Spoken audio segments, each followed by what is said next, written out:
একটা হচ্ছে খোলামুখ কয়লা খনি বন্ধ করতে হবে প্রকৃতির স্বার্থে, প্রকৃতির রক্ষার স্বার্থে, আদিবাসীদের জীবন জীবিকার রক্ষার স্বার্থে, নাম্বার 1। নাম্বার 2 হচ্ছে যে আদিবাসীদের জল জঙ্গল জমির যে পাটটা, তার পরিবর্তে আমরা চাই পাটটা না, আমরা চাই পর্চা, কম্পিউটারের পর্চা, সেই পর্চা দিতে হবে জঙ্গলমহল থেকে আরম্ভ করে up to Birbhum, up to Uttarbanga, ঠিক আছে। আর থার্ড দাবি যে অযোধ্যায় দুর্গা প্রকল্প নাম করে, দুর্গা প্ল্যাটফর্ম নাম করে, দুর্গা প্রজেক্ট নাম করে আজকে আদিবাসীদেরকে অপমান করা হচ্ছে। তাদের সংস্কৃতি, তাদের ঐতিহ্য, তাদের যে অ্যানিমিজম, তাদের যে সাধনা শাড়ি, সেগুলোকে তারা ক্ষতিগ্রস্ত করছে। সুতরাং সেখানে আমরা চাই অযোধ্যাকে করতে হবে একটা বিশ্বমানের আদিবাসী তীর্থস্থান। এই 3টি আমাদের মূল দাবি। আজকের মিছিল থেকে কি দাবি রাখছে? আজকের মিছিলের দাবি হচ্ছে যে অবিলম্বে ওখান থেকে আমলা এবং পুলিশদের সরিয়ে নিতে হবে, আদিবাসী এলাকা মুক্ত করতে হবে এবং গুটিয়ে নিতে হবে সমস্ত ওদের কয়লা খনির যে সমস্ত যন্ত্রপাতি আছে গুটিয়ে নিতে হবে, 1। এবং 2 হচ্ছে আদিবাসীদের যে জমি নেওয়া হয়েছে সেই জমি ফিরে দিতে হবে এবং সেই জমি ফিরিয়ে দিয়ে সঙ্গে সঙ্গে যে ক্ষতি হয়েছে তার জন্য সেই পরিবারে স্থায়ী সরকারি চাকরি দিতে হবে। সরকারি চাকরি তো ইতিমধ্যে দেয়া হচ্ছে বলে বলা হয়। সেটা নামমাত্র, পুলিশের চাকরিকে অস্থায়ী দিয়েছে, পুলিশ কনস্টেবল অস্থায়ী চাকরি দিয়েছে, খুব কম, খুব সব সংখ্যক, হাতে গোনা যায় কতগুলো মানুষকে। কিন্তু আমরা চাই যে ওখানে যে কয়েক লাখ মানুষ রয়েছে, সে কয়েক লাখ মানুষের যে পরিবার রয়েছে তাদের প্রত্যেককে নিঃস্বার্থভাবে জমি এবং চাকরি দিতে হবে এবং সেখানে যারা জমি কিনে নেওয়া হয়েছে তার চতুর্গুণ দাম দিয়ে, হ্যাঁ, যেটা আর কি 2013 সালের আইন, চতুর্গুণ দাম দিয়ে সেই জমি তাদেরকে ফেরত দিতে হবে। বেসিক্যালি কয়লা খনি আপনি চাইছেন নাকি অন্য কোনো বিকল্পের ব্যবস্থা হোক সেটা আপনি চাইছেন?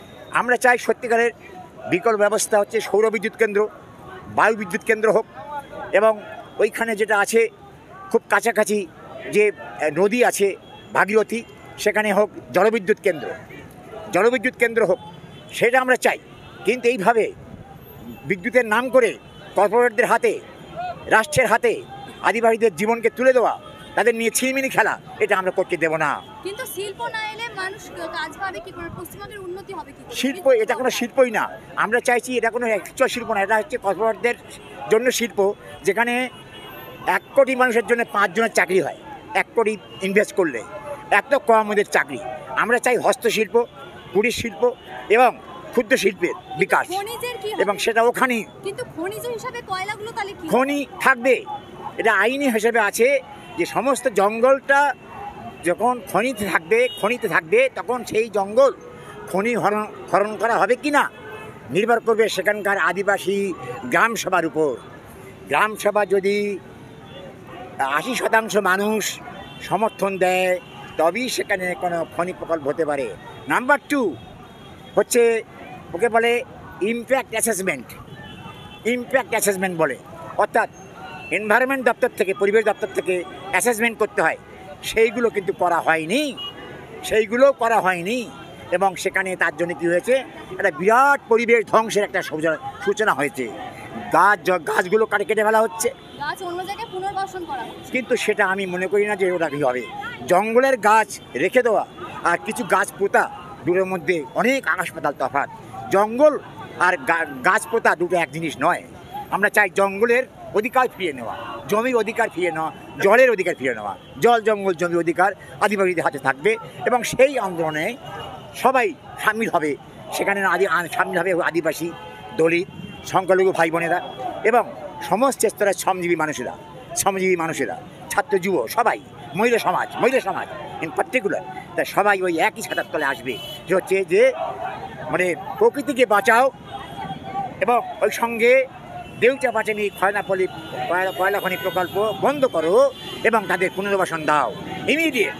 কয়লা খনি বন্ধ কেন চাইছেন? পুনর্বাসন তো তাদের দেয়া হবে বলা হচ্ছে। না, ওদের হবে পরিবেশ ধ্বংস হয়ে যাবে। ওখানে বাংলাদেশ ইতিমধ্যে খোলামুখ কয়লা খনি বন্ধ করে দিয়েছে।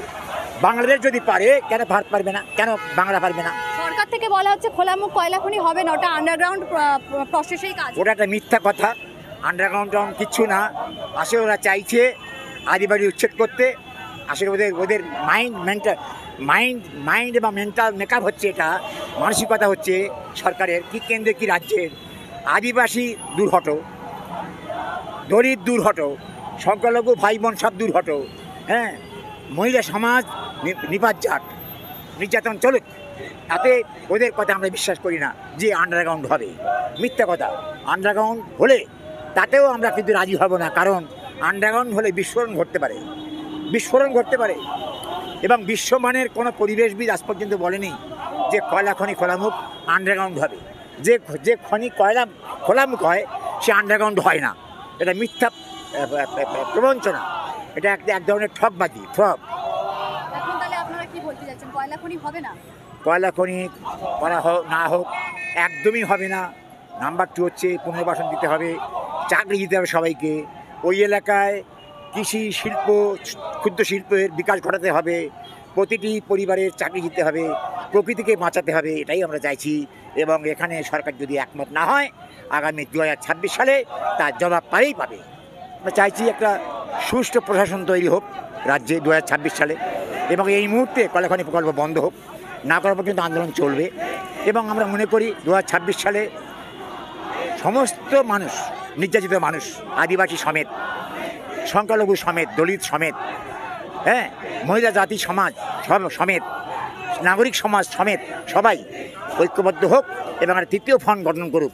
যে তৃতীয় ফ্রন্ট হবে বিজেপির বিরুদ্ধে, অর্থাৎ কেন্দ্রের যে আদিবাসী হত্যাকারীর যে নীতি, আদিবাসী হত্যার যে নীতি, জল জঙ্গল জমি হত্যার যে নীতি, তার বিরুদ্ধে এটা চালিত হবে। সুতরাং বিজেপি নয়, বিজেপিকে আমরা হটাতেই হবে।